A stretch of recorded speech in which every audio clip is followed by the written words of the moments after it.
We have a major New York Yankees trade update as a Yankees insider has revealed that the team is targeting star players despite the fact that Hal Steinbrenner is weary of cap situations.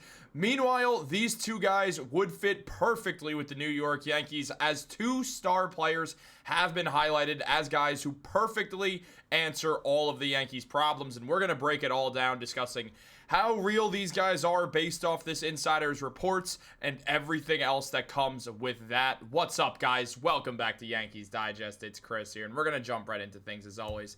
And if you guys are part of that 70% that's not subscribed to Yankees Digest, make sure to subscribe. And if you're part of that 29%, man, leave that comment down below that you're part of it. I'll be sure to like that, give you a response, ask you a fun Yankees question. Maybe I'll throw some trivia your way. I know you could use the internet, but we can go by the honor system.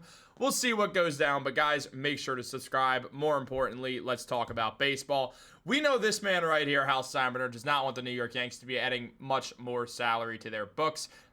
All in all, it is fair that owners don't want to pay more, but when you're Hal Steinbrenner and you own the New York Yankees and you guys are known for paying people with very little concern, it is very upsetting for a Yankee fan. So the Yankees do have to do their due diligence in finding ways to pay other guys who do fit into their plans and fit financially onto this team.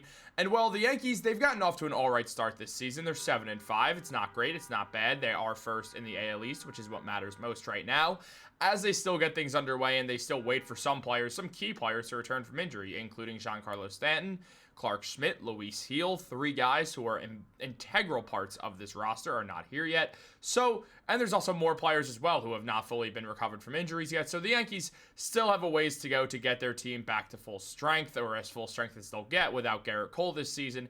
And well, fans, they're not always the most patient, and sometimes they just get a little bit nervy, and essentially Brendan Kuty, who is one of the key New York Yankees insiders, broke down recent questions about trades and who the New York Yankees would look to target in certain trades. Now, again, we're far from the trade deadline, and Brian Cashman has even said, before the draft, it's tough to make deals, and likely no deals will happen, and we're going to ride it out until then. Once that trade season comes around, the Yankees, like usual, will be active. They've made some key trades over the past couple of seasons, whether it was acquiring Jazz Chisholm or doing other deals. Not really in 2023 when they made one move for a relief pitcher who barely played on the team.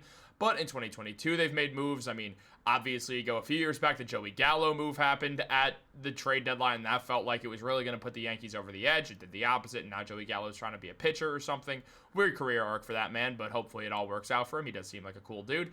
All that being said, Brian Cashman and the New York Yankees are just trying to find their way to make this team a World Series contender. You look at the guys they signed. I mean, they brought in Max Fried. They brought in Paul Goldschmidt. They brought in Cody Bellinger. They brought in Devin Williams after losing Juan Soto. That's how they recoiled. It was widely regarded as a very good recoil by the New York Yankees. And though there would be more, or there should be more money for them to spend out there, there's not right now. That's just the way that Hal Steinbrenner is treating things, and you can't really battle that. There's nothing Cashman can do about that.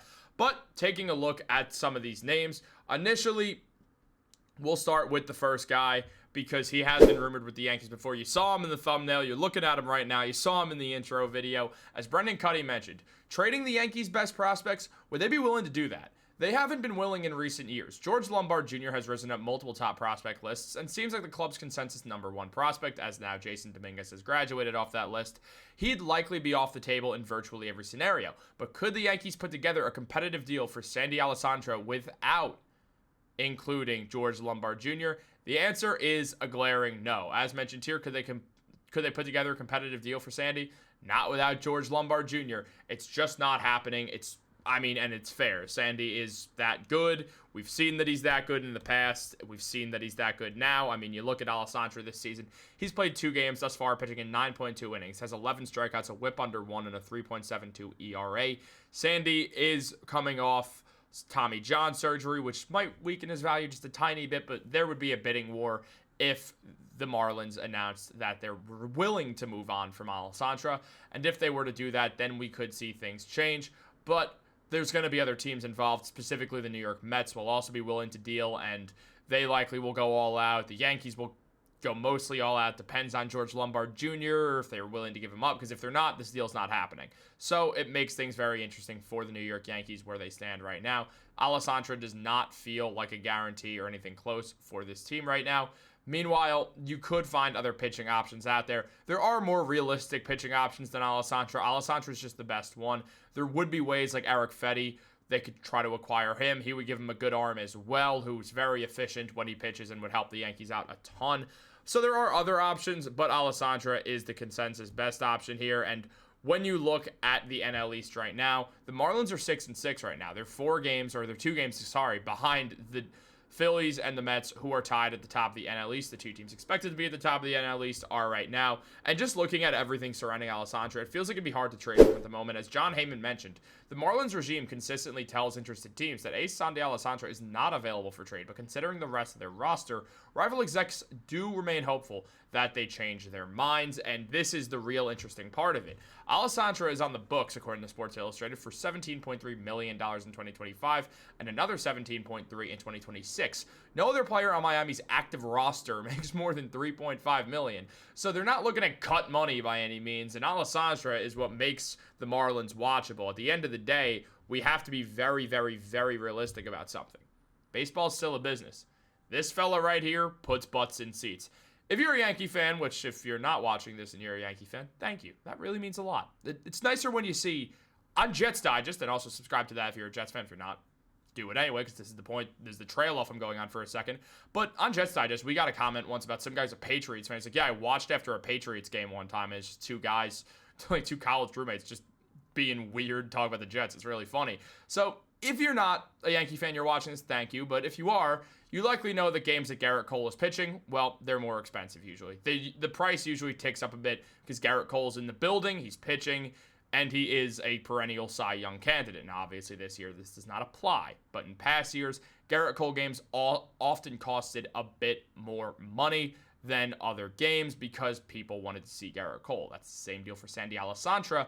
Marlins games are going to cost more when the superstar is in the building, so it makes things a little bit more tougher because the Marlins would be cutting some money off their books, but it's going to be worth it. Or would it really be worth it is the question, because then you lose your main draw, and that makes things very difficult for baseball teams trying to sell tickets, especially when you're not a good team and you're putting your one star as a pitcher out there. They would have to worry about the financial implications of it all. But there is another guy that we have to talk about as well, who has been highlighted as a potential fit for the New York Yankees. This man right here was also highlighted as a potential target, as Cody mentioned, that maybe the Yankees could try to cherry pick from the Atlanta Braves if they continue underperforming. The Yankees, and many other teams, surely would like the idea of Austin Riley. Now, Riley's been a very successful player with the Atlanta Braves, and we'll go back here. As you can see, who's below the Marlins and the Nationals is the Atlanta Braves. The Braves have had a hard fall from grace since winning that 2021 World Series. They lost Max Fried to the Yankees. The team is kind of regressive, but they lost Freddie Freeman to the Dodgers, even though Freeman wanted to stay with the Braves, but got played by his agent effectively, which is crazy. And also really annoying as someone who hates the Dodgers, but what are you going to do? Look, at the end of the day, the Braves have struggled a lot recently, and because of this, there is the idea that a fire sale could happen, and the Yankees would line up to try to get Austin Riley, because Austin Riley, well, he plays third base, and the Yankees need a third baseman. And what else does he play? Left field. Perfect. Well, Austin Riley, 6'2", 240 pounds. Man is a tank. Very, very solid player. This season started a bit slow so far, but he's only been to bat 49 times. Can't really judge him off that. 224 batting average. OPS is 712 right now. OPS plus a little bit below average as well, but not the end of the world. Again, 49 at bats through. The Braves in general are not playing well. It's definitely harder to play well when your team's all struggling and you're supposed to be doing better. It gets to your head. You take every at-bats too seriously. You overthink things because you're like, I have to get a hit here because I have to do this now because their team's struggling like this. So it spirals, and it causes a spiral and makes it harder to hit. However, Austin Riley for his career has been awesome. 271, almost at 721 batting average. That's not right. 271 batting average with an 838 OPS for his career. OPS plus a 123. Very good fielder as well. Austin Riley would solve a million problems for the Yankees. And here's one of the sexy things about Austin Riley. Look at that contract, man. $21 million for 10 years. I mean, look, that is a bargain deal nowadays. The Yankees, if they were able to move some money off their books, like Marcus Stroman, like DJ LeMahieu, you know two things that probably are impossible, then Austin Riley with that contract would be so perfect for the New York Yankees. Now, the Braves know it's a good contract, so that makes it tougher for them to want to trade Austin Riley off their team. But the Yankees, they could start dealing. Riley's not as valuable as Sandy Alcantara. They won't have to give up George Lombard Jr. to get Austin Riley. Yeah, they'd have to give up some good prospects, but if you're trying to win now, Austin Riley is a great fit for this team. Solves your third base problem for the next 7 or so years, and it would be so worth it. I would love this trade. It hinges on the Braves continuing to play bad baseball, and on top of that, it hinges on the New York Yankees finding ways to cut money. So this man right here, that's the wrong guy. So this man right here can be happy. Unfortunately, doesn't affect what he thinks when it comes to the Yankees salary. Sandy does not care about the Yankees salary, and if he does, that is the weirdest thing possible about Sandy Alcantara. I think. I don't know what he does in his personal life, guys. He won't return my calls. But guys, let me know what you think in the comments down below. Like this video, subscribe, and maybe, just maybe, I'll send you an Insomnia cookie. Let me know in the comments down below. Is that going to be like a brand issue? We got 6,000 subs. No one cares. Have a great day and go Yankees.